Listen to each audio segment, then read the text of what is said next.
बिस्मिल्लाहिर्रहमानिर्रहीम। शुरू करता हूँ अल्लाह के पाक नाम से जो बहुत बड़ा मेहरबान नहायत रहने वाला है। दोस्तों, बहनों, भाइयों, बुजुर्गों, अस्सलाम वालेकुम। तारीख इस्लाम की 195 नंबर किस्त में हम आपको खुशामदीद कहते हैं और इसमें हम बयान कर रहे हैं मुल्क शाम की बदअमनी। तो दोस्तों, 176 हिजरी में मुल्क शाम के अंदर सफरिया और यमानिया कबाइल की खाने जंगी ने तरक्की करके खतरनाक सूरत अख्तियार की। दमिश्क का गवर्नर अब्दुल समाद बिन अली इस खाना जंगी का फरोग करने में नाकाम रहा, तो हारून रशीद ने अब्दुल समाद को मजबूर करके इब्राहिम बिन साला को मिस्र की गवर्नरी पर मामूर किया। मगर इब्राहिम बिन साला ने यमानिया कबाइल की दरपरदा आनत और हमायत की, जिसका नतीजा ये हुआ कि अरसा दराज तक ये फितना फरो ना हुआ और कबाइल मजर ने दमिश्क पर कब्जा करके कई मरतबा हाकम दमिश्क को बेदखल और मुअत्तल किया। आखिर मजबूर होकर हारून रशीद ने जाफर बिन यह्या बरमकी को शाम की तरफ रवाना किया। सन 180 हिजरी में जाफर बरमकी इस फसाद को फरोग करने के बाद दारुल खुलाफा बगदाद में वापस आया। इसी साल यानी 176 हिजरी में अफवाज सैफा के सरदार अब्दुर्रहमान बिन अब्दुल मलिक बिन साला ने रूमियों के शहर वेस्सिया को फतह किया और रूमी लश्कर को कई शिकस्तें दी। सन 170 हिजरी के मुताबिक बिन सुफियान अज़्ज़ुदी ने अलम बगावत बुलंद करके मोसल और इसके नवाई वलायतियों पर कब्जा कर लिया।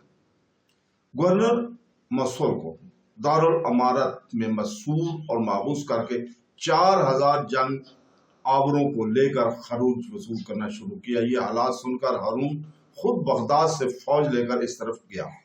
अताफ आर्मेनिया की तरफ भाग गया। हारून ने मौसूल की शहर पनाह को मतम करा दिया और बगदाद मिस्र और बगावत खरसान की खबर सुनकर फौरन बगदाद वापस चला आया। अताफ आर्मेनिया से शहर रका में वापस चला आया और यही सकूनत अख्तियार करके खामोश जिंदगी बसर करने लगा। इसी साल अब्दुल रज़ाक बिन हमीद शल्बी ने बिलाद और रूम पर फौज कशी की और रूमियों को सजा देकर वापस आया। सन 177 हिजरी के आखिर में खबर पहुंची कि मिस्र में बाज कबाइल सरकशी पर आमादा है। मिस्र के गवर्नर इसहाक बिन सुलेमान ने इस बगावत के रोकने की कोशिश की, मगर सन 178 में बागियों ने अलम बगावत बुलंद करके मैदान में निकलकर इसहाक बिन सुलेमान को शिकस्त दी और इस जमाना में हर्समा बिन अमीन फलस्तीन का अमल था। हारून रशीद ने हर्समा को लिखा कि तुम फौज लेकर मिस्र की बगावत फरो करने के लिए जाओ। हर्समा बिन अमीन ने मिस्र में जाकर बागियों को मकरूब और मुक्साब किया। हारून रशीद ने मिस्र की गवर्नरी हर्समा बिन अमीन को अता की, मगर फिर एक ही महीना के बाद हर्समा बिन अमीन को मिस्र की हुकूमत से बरतरफ करके अब्दुल मलिक बिन साला को मिस्र की हुकूमत से पुर्द किया। जिस जमाने में मिस्र, शाम और मोसल वगैरह में बगावतें हो रही थी, इसी जमाने में खरासान के अंदर कैस बिन सलबा के आजाद गुलाम हसीन खारजी ने अलम बगावत बुलंद करके बदअमनी फैलाई रखी थी। खरासान के गवर्नर खालिद बिन अता कंदी ने दाऊद बिन यजीद को कुश्तान का आल बनाया था। इसने उस्मान बिन अम्मारा को हसीन खारजी के मुकाबला पर रवाना किया। हसीन ने इसको शिकस्त देकर भगा दिया। इसके बाद वो हरात को लौट मार से गार्द किया। इसके बाद खालिद कुंदी ने 12,000 का लश्कर हसीन की गिरफ्तारी पर मामूर किया। हसीन ने सिर्फ 600 आदमियों के से 12,000 के लश्कर को शिकस्त फाज दी और बराबर फसाद और बदअमनी फैलाता रहा। बारहा लड़ाइयां हुई, मगर हर लड़ाई में हसीन ने लश्कर खरासान को शिकस्त दी। आखिर सन 178 के इब्तदाई अय्याम में हसीन खारजी के कत्ल होने से खरासान में अमन और अमान कायम हुआ। इसी साल यानी 178 में जाफर बिन आसम ने बिलाओ रूम पर फौज कशी की। सन 179 के माह रमजान में खलीफा हारून रशीद ने उम्रा अदा किया और इसी एहराम से हज किया। मक्का मुकरमा से अरफात तक प्यादा सफर किया। इसी साल हजरत इमाम मालिक बिन انس رحمتullah علیہ نے 7 ربیع الثانی کو 84 سال کی عمر پائی، اور اسی سال یعنی ماہ ذکا 179 ہجری میں امام ابو حنیفہ رحمۃ اللہ کے بیٹے حماد نے وفات پائی۔ سن 110 ہجری میں ماورو النہر کی طرف ترکوں اور مغلوں پر جہاد کرنے کے لیے فوجیں روانہ کی گئی اور خراسان گورنری پر علی بن عیسیٰ بن ماہان کو مامور کیا۔ اس تقرر کو ہارون الرشید کے وزیر اعظم یحییٰ بن خالد بن برمک نے ناپسند کیا اور علی بن عیسیٰ کی سخت مزاجی کی طرف توجہ دلائی، مگر ہارون نے یحییٰ کے مشورے کو نہیں مانا اور علی بن عیسیٰ کو خراسان روانہ کر دیا۔ یحییٰ بن خالد کو فطرتاً یہ بات پسند نہ تھی کہ اہل خراسان پر جو اس کا آبائی وطن تھا ظلم اور تشدد ہو۔ ادھر خراسان آئے دن کی بغاوت مجبور کرتی تھی کہ ہارون کسی سخت گیر شخص کو خراسان کے حکومت سپرد کر دے۔ اسی سال یعنی سن 180 میں سخت زلزلہ آیا جس کی صدمہ سے اسکندریہ کے مینار گر پڑے۔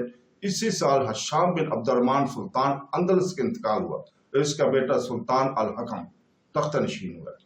اسی سال ابو بشر عمر بن عثمان ملکب جو علم و نجومی کا امام اور شہر بلاؤ فارس کا رہنے والا تھا 40 سال سے کچھ زیادہ کی عمر میں فوت ہوا۔ میں خلیفہ ہارون الرشید نے بذات خود بلاد روم میں پر فوج کشی کی اور قلعہ صنعاف کو بزور شمشیر فتح کیا، اور اسی سال عبد الملک بن سالہ نے انقرہ تک کا علاقہ فتح کر لیا۔ اسی سال رومیوں اور مسلمانوں میں اس بات کی تحریک ہوئی کہ رومی اپنے قیدیوں کو مسلمانوں کے قید سے آزاد کرا دیں، اور اس کے معاوضہ میں مسلمانوں کو جو ان کی قیدی میں آزاد کر دیں۔ جی سب سے پہلی صلح دولت عباسیہ کے رومیوں کے ساتھ ہوئی۔ مقام لامس سے جو تراسوں سے 12 فرلانگ کے فاصلے پر تھا، علماء اور دیان سلطنت اور 30,000 فوج باشندگان سرحد جمع ہونے والی ترسوس بھی آیا، اور ہارون الرشید کے بیٹے قاسم المعروف با موتمن کے زیر اہتمام ایک بڑی شاندار مجلس منعقد ہوئی۔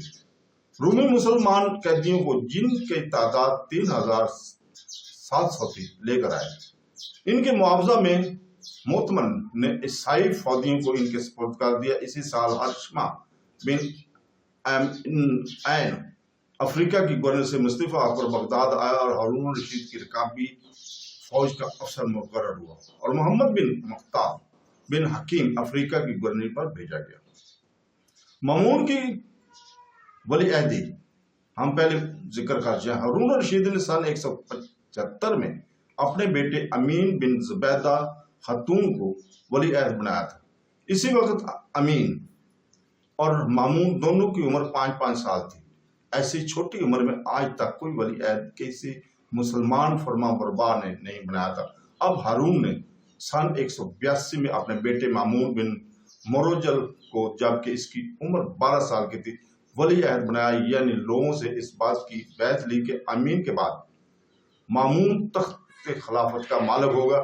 مامون کا اصل نام عبداللہ اور امین کا اصل نام محمد تھا، جبکہ محمد کو سن 175 ہجری میں ولی عہد بنایا تھا تو اس کو امین کا خطاب دیا تھا، اور اب جب عبداللہ کو ولی عہد بنایا مقرر کیا تو اس کو مامون کا خطاب دیا، اور خراسان نیز اس کے ملکہ علاقہ یعنی ہمدان تک کی سنت گورنری مامون کو عطا کی۔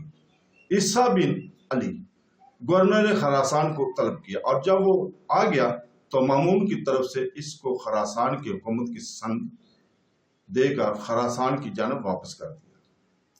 اسی سال یعنی 27 رجب سن 182 کو امام ابو یوسف نے، جن کا نام یعقوب تھا اور امام ابو حنیفہ کے شاگرد اور بغداد کے قاضی تھے، وفات پائی۔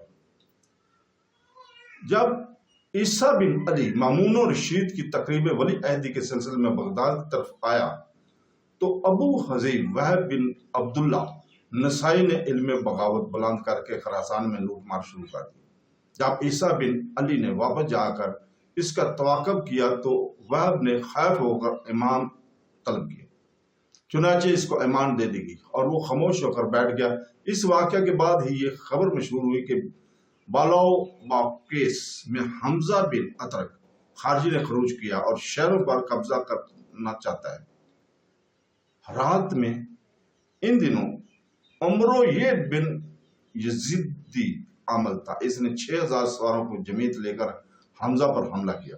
हमजा ने इस शिकस्त को देकर इसकी बहुत से सवारों को कत्ल कर डाला और इसी हंगामा में अमरो भी कुचल कर मर गया।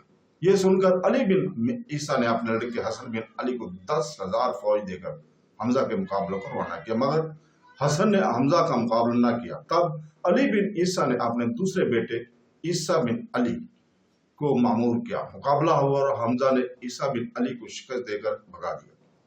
अली बिन ईसा ने ईसा बिन अली को दोबारा ताज़ो दम फौज देकर फिर हमजा के मुकाबले पर भेजा।